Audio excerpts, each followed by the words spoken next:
Ukraine में चल रहा युद्ध और वहां शांति चाहने वाले एशियाई राष्ट्रों के नेताओं के प्रयास काफ़ी चर्चा में हैं। ऐसे में 19 और 20 मार्च को प्रधानमंत्री मोदी के निमंत्रण पर जापानी प्रधानमंत्री फूमियो किशिदा का भारत में 2 दिवसीय दौरा करना यह कितना अधिक महत्वपूर्ण है, आइए इसे समझने का प्रयास करते हैं। सर, मेरा पहला प्रश्न यह है कि यह पहली बार है जब जापान के प्रधानमंत्री फूमियो किशिदा ने पद संभालने के पश्चात किसी देश का द्विपक्षीय दौरा किया है। ऐसे में भारत को द्विपक्षीय दौरे के लिए चुनना इस दौरे को कितना अधिक महत्वपूर्ण बनाता है? संयम प्रधानमंत्री किशिदा का यह भारतीय दौरा अपने आप में प्रतिपक्षी या ये कहें कि ध्रुव विरोधी देशों के लिए एक अनकहा संदेश है। और इसी के साथ साल 2022 भारत जापान कूटनीतिक संबंधों के 70 वर्षों के पूर्ण होने का साल है, जो किन्हीं दो देशों के मध्य आपसी सहयोग की एक मिसाल साबित होगा। दोनों देशों के बीच हुई विशेष रणनीतिक और वैश्विक साझेदारी का इस वर्ष साझा मूल्यों और सिद्धांतों की नींव पर और अधिक मजबूत किया जाएगा। इस हेतु जापानी प्रधानमंत्री का भारत के साथ परस्पर सहयोग को बढ़ाना कुछ खास कारणों की देन है, जिसमें पहला स्वतंत्र एवं तनाव रहित हिंद पैसिफिक क्षेत्र की अवधारणा है। दूसरा, सुस्त व्यापारिक संबंधों को गति देना है। तीसरा, वैश्विक आपूर्ति श्रृंखला को अधिक लचीला, पारदर्शी, सुरक्षित और विविध बनाना है। और चौथा, जन समृद्धि को आर्थिक सुरक्षा मुहैया कराना है, जो उभरती तकनीक के दैनंदिनी एकीकरण से ही संभव है। और ये हम सभी देख पा रहे हैं कि सभी दक्षिण एशियाई देशों के मध्य भारत वो उगता हुआ सूरज है जिसकी आभा सभी प्रथम पंक्ति के देशों को अपनी ओर आकर्षित कर रही है। और जापान भी इससे अछूता नहीं है। भारत के बहुआयामी बाजार, कच्चा माल, बढ़ती मांग और कुशल युवा जनसंख्या आज जापान की प्रमुख आवश्यकताओं में से एक है। वहीं दूसरी ओर जापानी विशेषज्ञता, शून्य त्रुटि रहित प्रौद्योगिकी और नव प्रवर्तन क्षमता आज भारत की मांग है।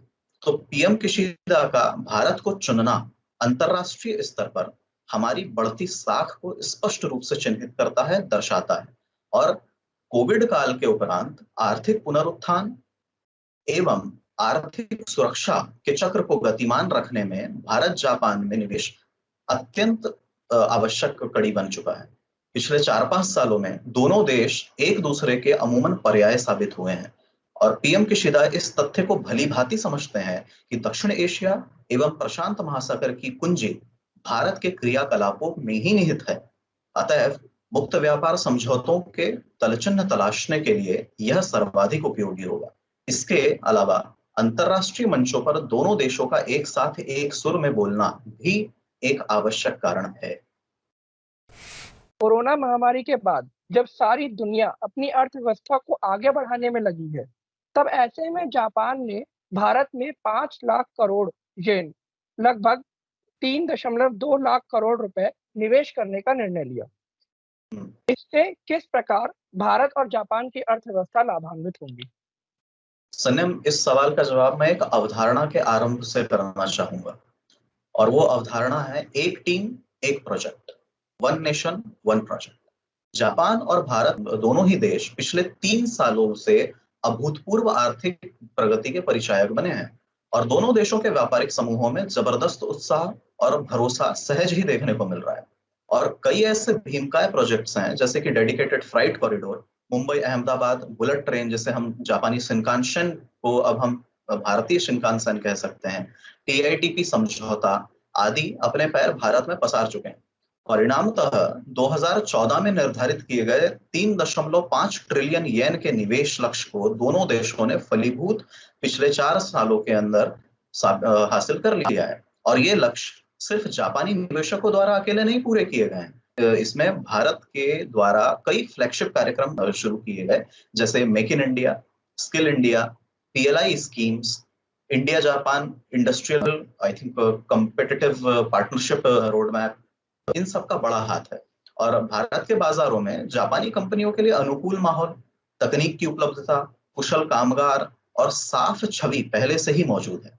तो इसका सीधा असर निवेशकों के बही खातों में हमें नजर भी आता है।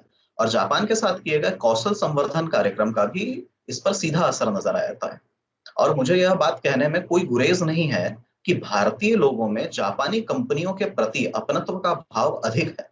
पूर्व एशिया के अन्य देशों की तुलना में जापानी मृदु शक्ति, जिसे हमें सॉफ्ट पावर कहते हैं हमारे अंतरराष्ट्रीय संबंधों में, का भारत में अधिक असर है। और इसके अलावा क्लीन एनर्जी प्रोजेक्ट्स पर दोनों ही देश प्रबल शक्ति के साथ काम कर रहे हैं, जो कि द्विपक्षीय संबंधों का ही नहीं, भविष्य में सभी देशों के मध्य संबंधों का आधार बनने वाला है।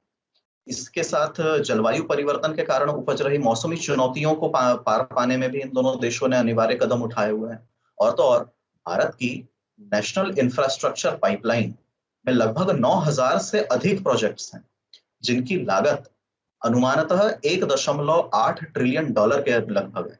और यहाँ पर जापान अपनी महती भूमिका अवश्य निभा सकता है। ये दोनों देशों के लिए एक मिसाल कायम करने की क्षमता रखता है। इन्हीं सफलताओं के सहारे जापानी सरकार ने आने वाले 5 वर्षों के लिए अधिक महत्वाकांक्षी लक्ष्य तय किए हैं, और अगले 5 वर्षों में जापान भारत में लगभग 3,20,000 करोड़ रुपयों का निवेश करेगा। दोनों पक्षों ने सर विभिन्न क्षेत्रों में द्विपक्षीय सहयोग को बढ़ाने के लिए 6 करारों पर हस्ताक्षर किए हैं। यह सहयोग के बिंदु क्या हैं और यह कैसे भारत के विकास में सहयोगी हो सकते हैं? जी हाँ, बिल्कुल। दोनों देशों के राष्ट्राध्यक्षों ने अपनी 2 दिवसीय बैठकों के दौरान 6 प्रमुख समझौतों पर सहमति बनाई है। पर इन 6 समझौतों को बताने के साथ-साथ मैं आपको 7 ऐसे प्रोजेक्ट्स भी बताऊँगा, जहाँ पर जापान ने अपनी इंटरनेशनल कोऑपरेशन एजेंसी जो कि जीका है, उसके थ्रू ऋण को भी मंजूरी दी है। तो मैं शुरुआत करूँगा 6 प्रमुख समझौतों पर जहाँ पर सहमति बनी है। पहला है साइबर सुरक्षा, दूसरा है स्वच्छ ऊर्जा, तीसरा है बुनियादी ढांचा, चौथा है शहरी विकास, पांचवा है अपशिष्ट जल प्रबंधन, और छठवां है औद्योगिक प्रतिस्पर्धात्मक भागीदारी। अब वो 7 खास प्रोजेक्ट्स जिनके ऊपर जीका ने ऋण को मंजूरी दी है। पहला डेडिकेटेड फ्राइट कॉरिडोर प्रोजेक्ट, जिसका फेज 2 आरंभ करने की अनुमति मिल गई है। दूसरा, पूर्वोत्तर राज्यों के अंदर पे रोड कनेक्टिविटी के लिए इंप्रूवमेंट प्रोजेक्ट, जिसका फेज 6 शुरुआत करने के लिए दोनों देशों में सहमति बनी है। इसके अलावा बेंगलोर में वाटर सप्लाई और सीवरेज प्रोजेक्ट, जिसका फेज 3 शुरू किया जाने वाला है, उसे भी अनुमति मिली है। उत्तराखंड में इंटीग्रेटेड हॉर्टिकल्चर डेवलपमेंट प्रोजेक्ट भी शुरू किया गया है। इसके अलावा स्वास्थ्य सुविधाओं को बेहतर करने के लिए और मेडिकल की पढ़ाई को उच्च स्तरीय बनाने के लिए असम के अंदर पे भी ऋण दिया गया है। इसके अलावा तमिलनाडु में बायोडाइवर्सिटी कंजर्वेशन और ग्रीनरी प्रोजेक्ट को भी हरी झंडी दी गई है। और इन सब से ऊपर चेन्नई मेट्रो के फेज 2 को भी जापान ने अपनी ओर से मंजूरी दे दी है। तो फूमियो किशिदा ने अपने चुनावी अभियान के दौरान जो एक नए तरह के पूंजीवाद की अवधारणा दी थी, जिसे वो लगातार आगे बढ़ाते जा रहे हैं, और इसमें उन्हें उनकी राजनीतिक पार्टी एलडीपी जो है, लिबरल डेमोक्रेटिक पार्टी का भरपूर समर्थन प्राप्त हो रहा है।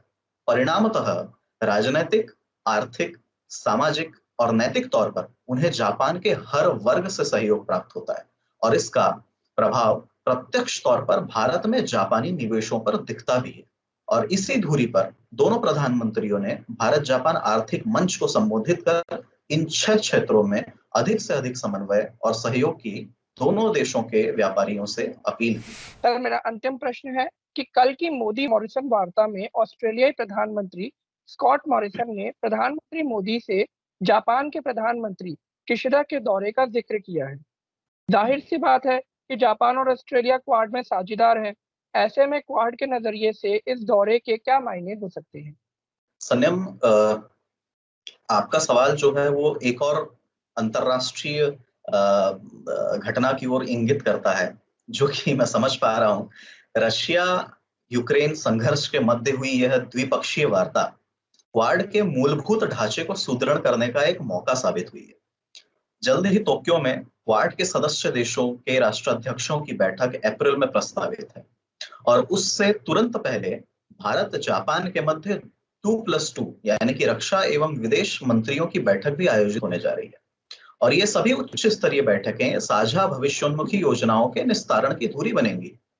प्रधानमंत्री मॉरिसन द्वारा जापानी प्रधानमंत्री का उल्लेख क्वाड के बढ़ते निस्तारण को दर्शाता है, और सदस्य देशों का एक दूसरे के प्रति समायोजन यह इंगित करता है कि सभी एक दूसरे की महत्ताओं, कमियों और आवश्यकताओं की पूर्ति हेतु संपूर्ण रूप से प्रतिबद्ध हैं।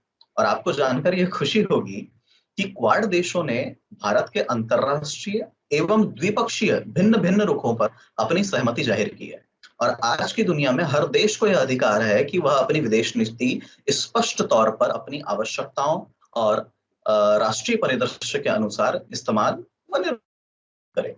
और भारत द्वारा गुटनिरपेक्षता के सिद्धांत का इस्तेमाल अपने वर्तमान और भविष्य को भली-भांति आंक कर किया गया है। हो सकता है कि क्वाड की अपनी संरचना इसे पूर्ण रूप से सहमत ना हो पाए, पर भारत के लिए इसके निहितार्थ अत्यधिक गहरे हैं। और भारत ने इस बैठक में यह साफ कर दिया है कि उनकी विदेश नीति संपूर्ण तौर पर स्वतंत्र, पारदर्शी और स्वहितों द्वारा प्रेरित है और जिस पर अंतर्राष्ट्रीय दबाव ना के बराबर असर डालता है। हमें अपने मित्र एवं शत्रु की पहचान के लिए अन्य देशों की परिपाटी पर चलने की बिल्कुल भी आवश्यकता नहीं है। उन्होंने अपने भू-राजनीतिक शैली से नवीन दुनिया की उभरती चुनौतियों को संभालने की क्षमता का एहसास भी करा दिया है। भविष्य में हमें हर सदस्य देश से द्विपक्षीय संबंधों को समूह के संबंधों से पृथक रखने का संदेश भी बखूबी दोनों देशों तक पहुंचाया जा चुका है। तो इसलिए मेरी समझ ये कहती है कि इस अटूट क्रम में हुई वार्ताओं का एक बड़ा ही सार्थक परिणाम आने वाले दिनों में मैं महसूस कर पा रहा हूँ। धन्यवाद सर, आपके सभी प्रश्नों के उत्तर हमें आशा है कि हमारे दर्शकों को बहुत ज्ञानवर्धक रहेंगे और बहुत से नए पहलुओं पर आपने प्रकाश डाला है, जिनके बारे में हमें और ज़्यादा जानकारी प्राप्त हुई है। धन्यवाद संयम।